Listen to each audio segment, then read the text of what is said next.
Hello everyone, welcome to our channel P Talks and I hope you all are doing great. So this video is very important for all the students who want to pursue their career in the field of chemistry.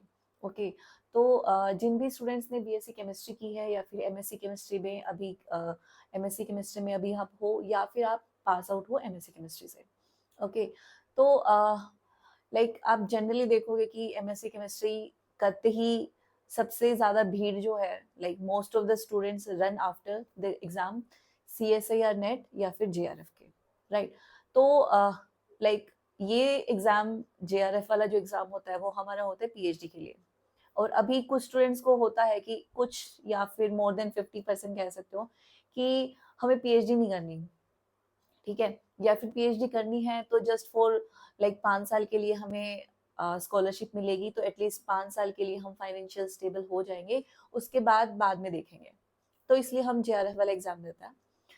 But मेरा point of view अब like पहले तो मेरा भी obviously यही था कि हाँ JRF क्यों करनी है भाई, कुछ नहीं मिला तो PhD कर लेंगे।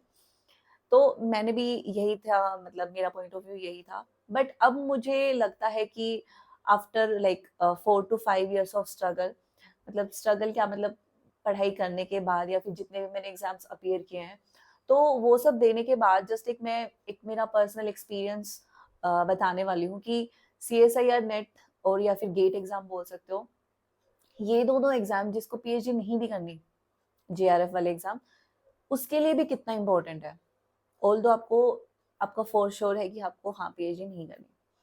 तो आज इस वीडियो में PhD के अलावा ये CSIR नेट या फिर गेट, लाइक अगर मतलब स्टार्टिंग में हम इनकी बात करते हैं कि ये एग्जाम क्यों देते हैं हम। बेसिकली JRF हम देते हैं कि PhD में हमें स्कॉलरशिप मिल जाएगी, राइट। देन बाकी हम देते हैं कि अगर हमारा डायरेक्टली किसी स्टेट यूनिवर्सिटी में असिस्टेंट प्रोफेसर के एग्जाम सॉरी वैकेंसी निकलती है, तो हम उसमें नेट बहुत लाइक एलिजिबिलिटी क्राइटेरिया होता है, तो इसलिए हम पेपर देते हैं। या फिर जैसे स्टेट पब्लिक सर्विस कमीशन भी असिस्टेंट प्रोफेसर की वैकेंसी निकालता है, तो उसमें भी आपका रिटर्न एग्जाम होता है, तो उसमें भी आपका ये नेट एक एलिजिबल क्राइटेरिया होता है। देन गेट हम क्यों देते हैं कि अच्छी रैंक आ जाएगी तो हमें PSU मिल जाएगा, लाइक ONGC, NTPC, DRDO। तो इनमें जाने के लिए हम गेट एग्जाम देते हैं, वो भी कि हाँ हमारी टॉप रैंक आ जाए। अगर टॉप रैंक नहीं, थोड़ा बहुत क्लियर ठीक ठाक रैंक से, तो उससे भी हम PhD में एडमिशन ले लेते हैं टू गेट स्कॉलरशिप। बस, ठीक है, हमारा जो माइंड है यहीं तक खत्म हो जाता है कि ये दो एग्जाम्स इन्हीं चीज के लिए हैं। अगर हमारी टॉप रैंक नहीं आई तो भी गेट हमारा वेस्ट गया, या फिर अगर हमने JRF क्लियर कर लिया और फिर हमारा मन बदल गया कि नहीं फर्स्ट ईयर PhD में जाके हमने ड्रॉप कर दिया कि PhD नहीं करनी, तो भी हमारा JRF वेस्ट हो जाएगा, ठीक है। तो हमारा पॉइंट ऑफ व्यू ये होता है, 90% स्टूडेंट्स का यही होता है, लाइक व्हाट आई थिंक, क्योंकि मेरा भी यही था। इसके अलावा ये एग्जाम कहीं लाइक कोई काम नहीं आने वाला। क्योंकि जब मैंने भी गेट के लिए, मतलब होता है ना कि ONGC के लिए 2 साल मैंने जब घर पे पढ़ाई की थी, तो मेरा बस यही था कि हाँ गेट में क्यों दे रही हूँ, कि मुझे अंडर 10 अंडर 5 रैंक लेके आनी है ताकि मुझे ONGC में जाना है। इसके अलावा मुझे कुछ नहीं पता था कि एग्जाम मुझे कैसे काम आने वाला है। तो अभी हम वीडियो स्टार्ट करेंगे उन स्टूडेंट्स के लिए जो ना ही तो PhD में जाना चाहते हैं, ना ही इन केस ऑब्वियसली अगर आपको ONGC मिलेगी, IUCL मिलेगी तो आप जाओगे, that is like on the top priority. But in case आपकी नहीं भी आती है, क्योंकि वो तो ऑब्वियसली 10 स्टूडेंट्स की या फिर 20 स्टूडेंट्स की ही आएगी टॉप रैंक, तो बाकी स्टूडेंट्स का क्या, जो इतने थाउजेंड्स स्टूडेंट अपीयर होते हैं उन स्टूडेंट्स का क्या।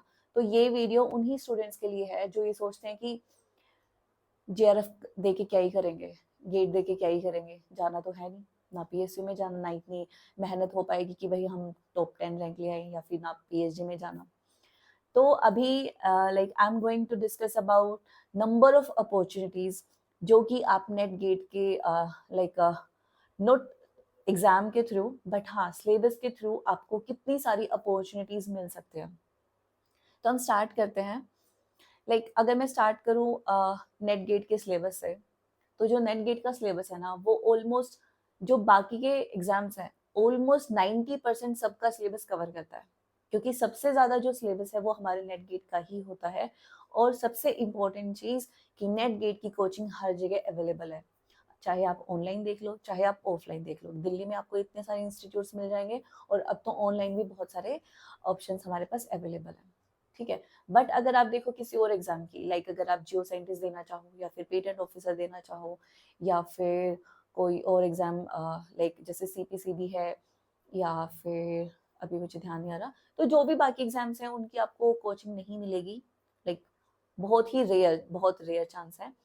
तो अब आप सोचोगे कि जेआरएफ नहीं करते हैं, छोड़ो, नहीं जाना पीएचडी में, गेट भी रहने देते, नहीं होगा पीएसयू में, तो हम जियो साइंटिस्ट की तैयारी शुरू कर देते हैं। अब जियो साइंटिस्ट आप खोजोगे कि मतलब आप यू विल सर्च कि हाँ कहाँ से कोचिंग ली, जैसे आप मुझे पूछते हो कि आपने कहाँ से कोचिंग ली, तो मैंने कहीं से नहीं ली। तो क्यों नहीं ली? क्योंकि एक तो अवेलेबल नहीं होती, दूसरी बात, जब आप नेट गेट का सिलेबस कर लेते हो, देन आप पूरा का पूरा ऑलमोस्ट 100% अगर आपने सिलेबस कर लिया है, देन आपने ये मानो कि इसके बाद आने वाले केमिस्ट्री में जितने भी एग्जाम्स होंगे, या फिर कहीं पे भी आप इंटरव्यू में जाओगे, तो आपका सिलेबस आपने ऑलमोस्ट कवर कर रखा है। इट्स नॉट लाइक कि कहीं अलग से आपको सिलेबस पढ़ने की जरूरत है। जैसे कि अगर आप आप सोचते हो ना कि हाँ नेट क्लियर करना है, तो सिर्फ फिजिकल या फिर इनऑर्गेनिक से कर लेते हैं, ऑर्गेनिक अच्छी नहीं है, ऑर्गेनिक का छोड़ देते हैं। इस दौर से सिर्फ हमारा या फिर कैटेगरी में या फिर कैसे भी हमारा हो जाएगा। तो ऐसा नहीं होता। बेशक आपका एग्जाम निकल जाएगा, इन केस आपको ठीक है जेआरएफ क्लियर हो गया, आपने पीएचडी ज्वाइन कर ली, that is a different thing. Otherwise अगर आपको कुछ करना है आगे पीएचडी से अलावा, देन आपको पूरा सिलेबस करना होगा, क्योंकि आगे जाके आप कुछ भी करने वाले हो, या फिर आप जियो साइंटिस्ट की तैयारी करने वाले हो फर्स्ट थिंग, तो उसमें प्रीलिम्स होता है, मेंस होता है, ठीक है। प्रीलिम्स का जो सिलेबस होता है, आप सोचते हो कि पता ही नहीं क्या है उसके अंदर। प्रीलिम्स का सिलेबस है ना, जस्ट 35% होता है नेट गेट का सिलेबस का। सोचो कितना कम सिलेबस है। हाँ, तो एक दो चीजें मान लो, आप 5% थोड़ा एडिशनल सिलेबस होता है, वो आप थोड़ा इधर उधर से मैनेज कर सकते हो, बट बाकी का जो सिलेबस है आप नेट गेट में ऑलरेडी पढ़ चुके होते हो, ठीक है। Second thing, mains exam. Mains exam में जो इनऑर्गेनिक होती है, फिजिकल होती है एंड ऑर्गेनिक होती है, वो ऑलमोस्ट आपकी नेट गेट में क्लियर मतलब कवर्ड होती है उस सिलेबस में। तो उससे भी आपका सारा बेस होता है ना कि एक अच्छे से क्लियर होता है, आपके कंसेप्ट सारे क्लियर होते हैं।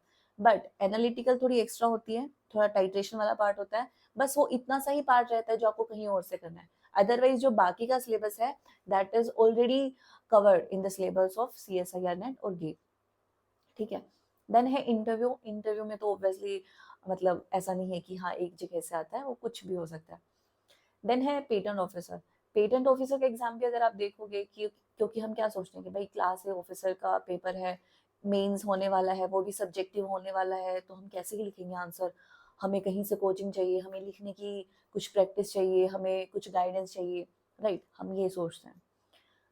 जब मैंने 2018 में दिया था तो मेरा भी यही था कि भाई कैसे ना कैसे मेरा प्रीलिम्स हो जाए, मेंस फिर मैं कुछ ना कुछ करूंगी। बट ट्रस्ट मी, अगर आपने CSIR नेट का सिलेबस अच्छे से कर लिया है, तो आप पेटेंट ऑफिसर का मेंस आराम से निकाल सकते हो। इफ आई टेल यू, जो अभी जनवरी में मेरा मेंस हुआ था पेटेंट ऑफिसर का, और उससे 12 दिन पहले जियो साइंटिस्ट का रिजल्ट आ चुका था, तो वैसे होने के बाद हम थोड़ा लाइटली लेते ही हैं पढ़ाई को कि हाँ चल ठीक है, जियो साइंटिस्ट में हो गया पेटेंट ऑफिसर का, अब इतने क्या ही सीरियसनेस से पढ़ना, जब एक जगह हो गया। तो मैं थोड़ी लेजी सी हो गई थी। एंड ट्रस्ट मी, मैंने जस्ट लास्ट 5 to 6 डेज पढ़ाई की थी, फिजिकल के फॉर्मूला वगैरह देखे थे। उसके अलावा मैंने कुछ टेंशन, कोई मतलब ऐसा नहीं है कि भाई बहुत सारी मैंने टेंशन ले रखी थी कि बहुत ही हद से ज़्यादा पढ़ाई की थी, नो। बट मेरा मेंस क्लियर हो गया। क्यों हो गया? क्योंकि मेरे जो कंसेप्ट थे जितने भी केमिस्ट्री में, जो CSIR नेट के सिलेबस में आता है, वही सब कुछ सिर्फ पेटेंट के मेंस में आया हुआ था। एंड ऑल्दो थोड़ा फिजिकल थी, ठीक है, otherwise most of the paper आप ये सोच सकते हो कि सब कुछ उसमें से आया हुआ था।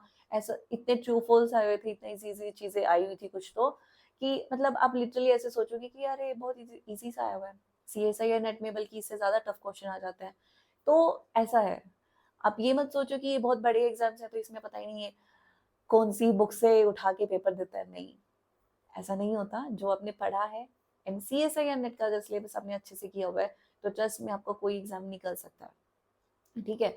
देन बात आती है लाइक बार का, तो चलो ठीक है उसी के अंदर आ जाता है। देन ये था बड़े बड़े एग्जाम्स की। या फिर अगर हाँ सीपीसीबी का मान लो, सेंट्रल पोल्यूशन कंट्रोल बोर्ड, उसका भी जो आप गेट की तैयारी करते हो, ऑब्वियसली अगर आप सारा सिलेबस कर रहे हो तो आप गेट और नेट दोनों एग्जाम देते हो। अगर आप अच्छे से अपने कंसेप्ट क्लियर करके चल रहे हो तो नो डाउट गेट में भी थोड़ी बहुत अच्छी रैंक आई जाएगी, है ना, जेआरएफ भी क्लियर हो जाएगा।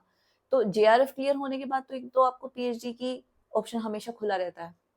सेकेंड थिंग, गेट में अगर आपका अच्छी रैंक थोड़ी बहुत आ जाती है तो बाकी चीजें भी हैं जहाँ पे गेट के थ्रू मतलब आप शॉर्ट लिस्ट होते हो।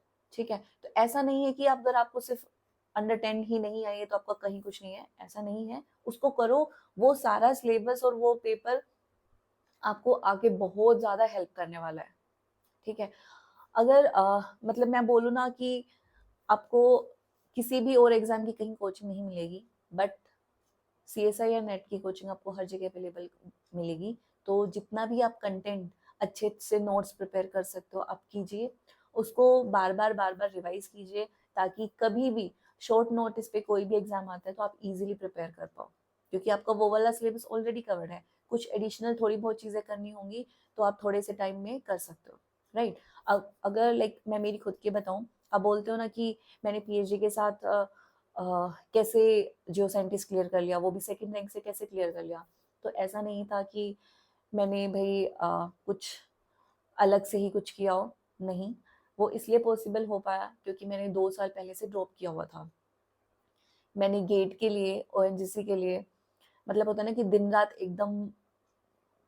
रात की हुई थी मैंने पढ़ाई के लिए। तो इसलिए वो सारी चीजें मेरी ऑलरेडी कवर्ड थी। मुझे जस्ट जो थोड़ी बहुत एडिशनल चीजें थी ना उसके ऊपर थोड़ा सा वर्क करना पड़ा था, बाकी की चीजें मुझे जस्ट रिवाइज करनी होती थी। ठीक है, तो इसलिए मेरा कवर हो पाया था। एंड मेंस एग्जाम भी अगर आप मतलब, अगर अभी जो स्टूडेंट्स फर्स्ट टाइम दे रहे हैं मेंस का एग्जाम, तो उनके लिए 3 महीने भी ऐसे हो जाता है कि यार एनालिटिकल भी करनी है, बाकी का सिलेबस भी सारा कवर करना है, राइटिंग प्रैक्टिस भी करनी है, प्रीवियस ईयर भी करने हैं, तो 3 महीने तो बहुत थोड़े होता है, कैसे ही हो पाएगा, राइट। बट मैंने जस्ट 1.5 महीना तैयारी की थी, 1.5 महीने में मेरी सेकंड रैंक आई। ऐसा नहीं है कि 1.5 महीना मैंने कुछ जादू कर दिया था, फिर कुछ मैजिक हुआ मेरे केस में, नहीं। वो मैजिक सिर्फ मेरी वजह से इसलिए हुआ था क्योंकि मैंने ऑलरेडी ड्रॉप किया हुआ था, एंड मैंने इस हर एक चीज, मेरा सारे कंसेप्ट बहुत अच्छे से क्लियर कर रखे थे। और वो सारा का सारा जितना सिलेबस जो सीएसआई या नेट वाला है मेंस एग्जाम में, वो मैंने जस्ट 1 या 2 बार रिवाइज किया था, दैट्स इट। उसके ऊपर ये नहीं कि मुझे बार बार रिवीजन की जरूरत पड़ी थी, इसलिए मेरा 1.5 महीने में क्लियर हो पाया था। ठीक है, सारा का सारा सिलेबस। तो that's why I am saying कि चाहे आपको पीएचडी करनी है या नहीं, चाहे आपकी गेट पे अंडर 10 आए या नहीं आए, बट जितना भी आपके पास टाइम है, ट्राई करो कि आप सारा का सारा सिलेबस कहीं से भी आप कोचिंग ले रहे हो, बहुत अच्छे से समझ के सारे कंसेप्ट क्लियर करके आप अच्छे से कंटेंट अपने पास रखो, ताकि कोई भी एग्जाम आए तो आपके पास कुछ हो पढ़ने के लिए, आपको इधर उधर भागना ना पड़े कि जियो साइंटिस्ट का कहीं से नोट्स मिल जाए। अलग से नोट्स कुछ नहीं होते, कुछ नहीं, मतलब थोड़ा सा एडिशनल पार्ट होता है जो आपको अरेंज करना पड़ता है, अदरवाइज बाकी सब आपके पास वही कोचिंग वाले नोट्स सफिशिएंट होते हैं। एंड इवन इंटरव्यू की बात करें तो हाँ, एक और चीज, ये तो चीजें थी जो गवर्नमेंट एग्जाम्स वाली थी। इन केस आप गवर्नमेंट एग्जाम भी कोई क्लियर नहीं कर पाते हो, जियो साइंटिस्ट भी क्लियर नहीं कर पाते, पेटेंट ऑफिसर भी आप क्लियर नहीं कर पाते, बार्क भी क्लियर नहीं हो पाता, आपको पीएचडी भी नहीं करनी है, या फिर आपको कोई पीएसयू भी नहीं मिली है क्योंकि गेट में अच्छी रैंक नहीं आई, देन क्या? सारा जो हमारा होता है ना कि सारा स्ट्रगल हमारा यहाँ पे आगे रुक जाता है कि यार इतनी मेहनत कर ली कुछ नहीं हुआ। तो देखो, एग्जाम जो भी वैकेंसीज हैं या फिर कहीं पे भी एडमिशन है, ये तो है नहीं कि अनलिमिटेड होते हैं, लिमिटेड सीट्स होती हैं। और हमारी जो लाइक स्टूडेंट्स की स्ट्रेंथ है वो बहुत ज्यादा है, तो कुछ ना कुछ स्टूडेंट्स तो रहेंगे ही रहेंगे, राइट राइट। तो इसलिए उन स्टूडेंट्स का क्या, तो उन स्टूडेंट्स के लिए भी यही मेरा वो है कि अगर आप ये सारा सिलेबस अच्छे से कर लेते हो ना, देन एट द एंड हमें क्या चाहिए? फाइनेंशियल स्टेबिलिटी, हमारे पास पैसे हो, हमारे पास लाइक सोर्स ऑफ इनकम हो अच्छी सी, हमें किसी और से मांगना ना पड़े, हम किसी और के ऊपर डिपेंडेंट ना रहे, हम हमारे पेरेंट्स की हेल्प कर पाए, या फिर हमारी शादी होने के बाद हम एक मतलब होता है ना कि हमारे जो भी शौक हैं वो हम अच्छे से पूरे कर पाए। मतलब ऑब्वियसली फाइनेंशियल स्टेबिलिटी हमें चाहिए ही चाहिए। अगर हमारे पास पैसे नहीं होंगे तो हम एक अच्छी लाइफ नहीं जी पाएंगे। ऑब्वियसली एक खुश रहना, हाँ भाई जितना है संतुष्ट है, हम सेटिस्फाइड है, that is a different thing. But हाँ, आपकी ज़रूरतें पूरी करनी चाहिए, पूरी पूरी करने के लिए, या फिर आप लाइक बोलते हैं ना कि मान लो आप मॉल में शॉपिंग करने जा रहे हो, आपको कोई ड्रेस पसंद आ गई, उसमें प्राइस टैग है 6000 रुपीज़, बहुत पसंद आ गई आपको, बट आप वो छोड़ दोगे। क्यों छोड़ दोगे? आपके पॉकेट में पैसे नहीं है। तो इसलिए ये जो चीज़ें हैं ना, क्योंकि मेरे साथ तो ऐसा होता था मुझे ऐसे होता था हमेशा कि हाँ, मुझे एक अच्छे से उधर जाना है ताकि मेरे को कभी प्राइस टैग देखने की वजह से ये चीज़ें छोड़नी ना पड़े, या फिर मेरे घर वालों को, चलो ठीक है वो सारी चीज़ें अपार्ट है। तो इसलिए हमें at the end financial stability चाहिए। और अगर आपने ये सारा सिलेबस अच्छे से किया हुआ है ना नेट गेट का, देन आपके पास, आप कहीं भी किसी भी कोचिंग इंडस्ट्री में चले जाइए, आपका वहाँ पे इंटरव्यू होता है। आपको आपको मतलब अगर आपके कंसेप्ट क्लियर हैं तो आपके कंसेप्ट देखे जाएंगे, आपकी थोड़ी पढ़ाने की स्किल भी देखी जाएगी। ऐसा नहीं है कि वो किसी को भी ले लेते हैं। अगर आपने सारा सिलेबस किया होगा ना, तो आप इजीली कोचिंग इंडस्ट्री में भी जा सकते हैं। और कोचिंग इंडस्ट्री में बहुत पैसा है, लिटरली बहुत पैसा है। जिसकी स्किल अच्छी है, टीचिंग स्किल्स अच्छी हैं, देन ट्रस्ट मी, आप गवर्नमेंट जॉब से भी बहुत ज़्यादा कमा सकते हो। ओके, तो ऑब्वियसली अगर कुछ नहीं है, घर पे खाली बैठने से तो अच्छा है हम कोचिंग इंडस्ट्री में चले जाए ना। अच्छी बात है अगर आपको सब कुछ आता है केमिस्ट्री की फील्ड में। अगर आपने ये सब कुछ कर लिया, एटलीस्ट केमिस्ट्री वाला जो पार्ट है आपका बहुत सुपर्ब हो जाएगा। ठीक है, अगर आपको केमिस्ट्री आती है तो आप स्टूडेंट्स को केमिस्ट्री सिखा सकते हो, एटलीस्ट कुछ बाकी स्टूडेंट्स का तो भला कर सकते हो ना। गवर्नमेंट जॉब भी तो सब कुछ नहीं होता, लास्ट में हमें फाइनेंशियल फाइनेंशियल स्टेबिलिटी चाहिए ही होती है। तो इसलिए फिर आप कोचिंग इंडस्ट्री में इजीली जा सकते हो, क्योंकि आपको केमिस्ट्री में आपका होल्ड है, अच्छे से आपके कंसेप्ट क्लियर है। ठीक है, तो इसलिए आई थिंक CSIR नेट और गेट को आप एग्जाम्स को बहुत लाइटली मत लेना। जिनको पीएचडी नहीं करनी, ये मत सोचना कि पीएचडी तो करनी नहीं है यार, क्यों करना। नहीं, केमिस्ट्री का सिलेबस बहुत अच्छे से प्रिपेयर कर लो। केमिस्ट्री सब्जेक्ट को बहुत अच्छे से ना, मतलब उसको बिल्कुल एकदम घोट के पी जाओ। ठीक है, then you will be standing somewhere, at least somewhere. ऐसा नहीं है कि आप ऐसे ही, कुछ नहीं हो पाया हमारा तो, एक दिन शादी हो गई, अब पैसे के लिए इधर उधर देख रहे हैं क्या करें क्या नहीं। तो इसलिए अपने सब्जेक्ट पे पूरा होल्ड बना लो, एंड देन आपको टेंशन लेने की जरूरत नहीं है। एटलीस्ट इतने कॉन्फिडेंट हो जाओगे कि हाँ, मुझे टेंशन नहीं है। क्योंकि मैं अगर सच बताऊं तो मेरी मम्मी या मेरे पापा बोलते थे कि बेटा कब जॉब लगेगी, बेटा कब जॉब लगेगी। तो उनकी थोड़ी बहुत टेंशन देख के, और मैं उनको हमेशा यही बात बोलती थी कि मम्मी टेंशन मत लो, गवर्नमेंट जॉब नहीं, प्राइवेट कोचिंग इंडस्ट्री में या कुछ भी, मैं पैसे की तरफ से आपको ये टेंशन नहीं होगी कि पारुल को किसी और के ऊपर डिपेंड होना पड़ रहा है। तो that I was very sure, मतलब इतना कॉन्फिडेंस था मुझे कि मम्मी आप उसके लिए टेंशन मत लो।